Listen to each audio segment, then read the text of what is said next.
Hi, this is Mark from Quilter's Paradise. In this module, I'm going to show you some additional functions of Slit and Sew Quilt Designer.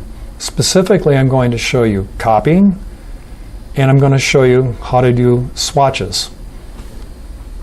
So in this design, let's start out and again make ours 16 blocks, so 4 by 4. This time, however, I'm going to add the winding ways block. Now the first thing you're going to notice is that when we want to fill it, it's kind of small here. And I could get my mouse position at this size, but it'd be a lot easier if it was bigger. So what I'm going to do is I'm going to use, you can see we have a zoom in and a zoom out buttons. So by clicking the plus, it makes it bigger. A lot easier to look at and a lot easier to manipulate. If I want it smaller, I can make it smaller. But I'm going to make it bigger so it's easier for me to place my mouse over and fill it. Now we're going to be filling it not with colors like we did in the first module. I want to use swatches. And what you need to find out is where those swatch images are. They're all over the web. And you can go to your favorite fabric manufacturer's website and locate the images there. I will be going to Maywood Studios in this particular module. The other thing that you can do, and some people will download swatch images onto their computer, and I will show you how to deal with that as well. So let's first get an images off the web. First thing we're going to do is we're going to open up another tab. And I'm going to go to Maywood Studios. Here's their website. Go under Fabric. And I'm partial to batiks. So let's go down. And you can see I have all kinds of collections. Let's go to Coastal Chic Batiks. Now I will add at this point that once you find places where the swatch images are, you may want to add those to your favorites in your browser to make it easier to get there in the future. So let's scroll down. Oh, let's say we like this one. So what I'm going to do is I'm going to right click on the image and I'm going to copy the image address. This is where the image file is located on the web. That's what I want. So I'm going to click that. I'm going to go back to Quilt Designer and I'm going to go over to this box right here where it says Swatch File Location. I can click inside the box, go to the browser's menu, and paste. And you can see here there's a big long name that's put in here. It ends with a JPEG because it's a JPEG file image. But I'm just going to use my arrow key and you'll see if I go back, it's a big long name. And this is where it's actually located on the web. I'm now going to click Add. And there it is. Let's go back and get another one. Let's pick 21 here. I'm going to right click again, copy the image address, go back to Slit and Sew Quilt Designer. Now this time I'm going to do the paste a little differently. I'm going to get my mouse inside the box. I'm going to right click and paste and then add. So you can see there's multiple ways that you can paste it in there. Now I want to fill this block, the shapes in this block, with these swatch images. So I'm going to go over to the Block Actions menu. I'm going to go all the way down here to fill with image. I'm now going to pick, well, which image do I want to fill it with? Let's pick this one. Notice that when I click on it, it's now selected and has a blue border around it. If I want this one instead, I just click on it. So now I come over and I'm going to make these shapes all the same. Now I want to fill the other shapes with the other swatch. So I select it, go back over, and click on each one. Just position the crosshairs over the shape and fill it. And there we are. Now remember from the last module, there was this button here, the information button. Let's click on it to enable it. Put our mouse over it. And you'll see it's block 1, winding ways piece A, and it tells you which swatch you have there. So now you can tell what you've got. If I move it over to the next one, still block 1, but now this is piece B of winding ways, and it's number 22, etc.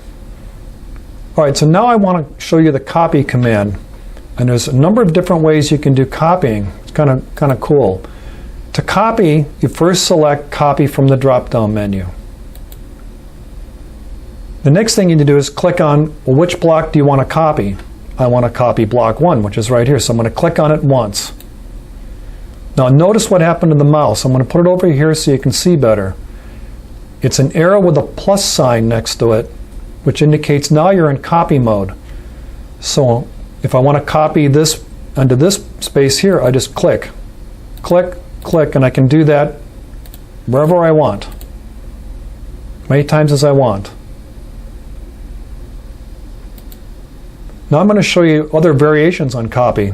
Before I do that, I'm just going to remove these guys. And you'll notice remove has an X for the mouse cursor, and I just click on the block that I want to remove. Now we're back to where we were. Let's say I want to copy this block to all the blocks in my workspace. Okay. Click on Copy to select that action. Click once on the block that you want to copy from. Remember, the mouse just changed. I go to any other block, and I'm going to press down on my keyboard on the Control key, and while it's held down, I'm going to click. And it copies it to all of the blocks in the workspace. But wait, it gets a little better. So I'm going to go and remove all of these now, because I want to do something different. Let's say I want to do a copy, but I want this copy to be done only in the odd numbered blocks. So it'll end up like a checkerboard in block 1, 3, 5, 7, 9, 11, etc. So I select the copy command from the action menu. I click on the block I want to copy, which is block 1. Notice the mouse changed again, or the mouse cursor. I go to any other block. This time I press down on the Alt key, ALT. And while it's held down, I click once. And there it is. Now let's complete our design because we want to fill it in with the even numbered blocks with something. So I'm going to copy this block into here. But what I want to do is I want to reverse the colors. So that where it's dark, I want it lighter, and where it's lighter, I want it darker. So now I have to fill it with the image, so I select that action. The lighter one's selected, so I'm just going to do it in the middle. Now I select the dark, and now I fill in the other shapes. Now I want to copy this block to all the even numbered ones. Okay. I select copy. Which block do I want to copy? I click on block 2. Whoop. Go to any other block. I press the Alt key on my keyboard, and while it's pressed down, I click once. And there I am. Kind of a neat design, isn't it, with only 2 colors? Now, I promised you earlier that if you had swatches on your computer, not on the internet, I'd show you how to do that. So let's load a swatch image from our computer. I'll open up another tab. Now this time I have to go look for the files, so the best way to do that is to, on your keyboard, to press the Control key and O. Now what I did is I created in my Slit and Sew folder is I have a folder called Swatches. And I have one loaded here already. If you have lots and lots of swatches, you may want to have subfolders, one for each manufacturer, but I leave that up to you.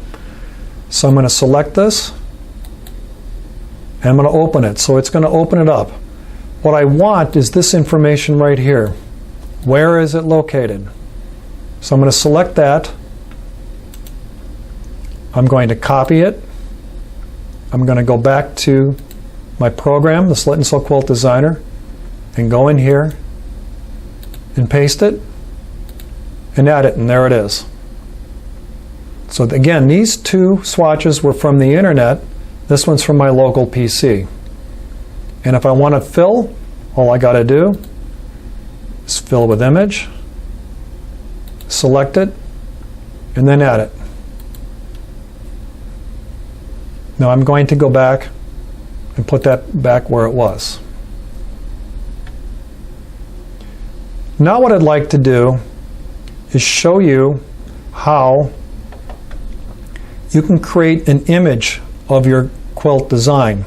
I've shown you how you can save your design in Quilt Designer, but let's say you want to save this picture of this design here and send it to one of your friends.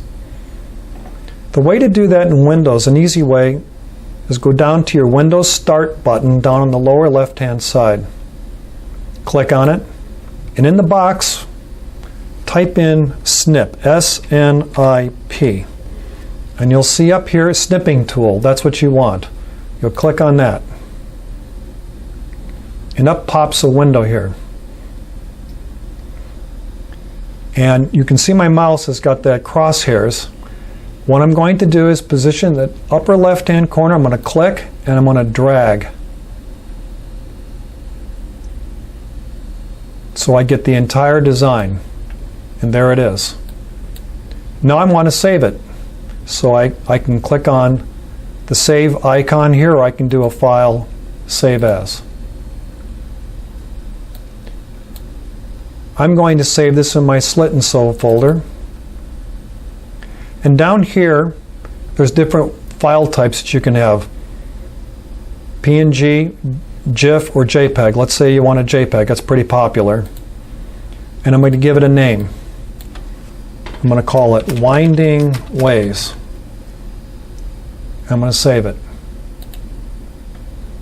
And now you have your JPEG image.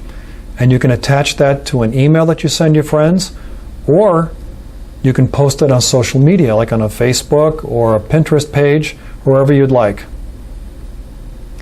That concludes our module. Thank you very much, and I hope you have a lot of fun with this.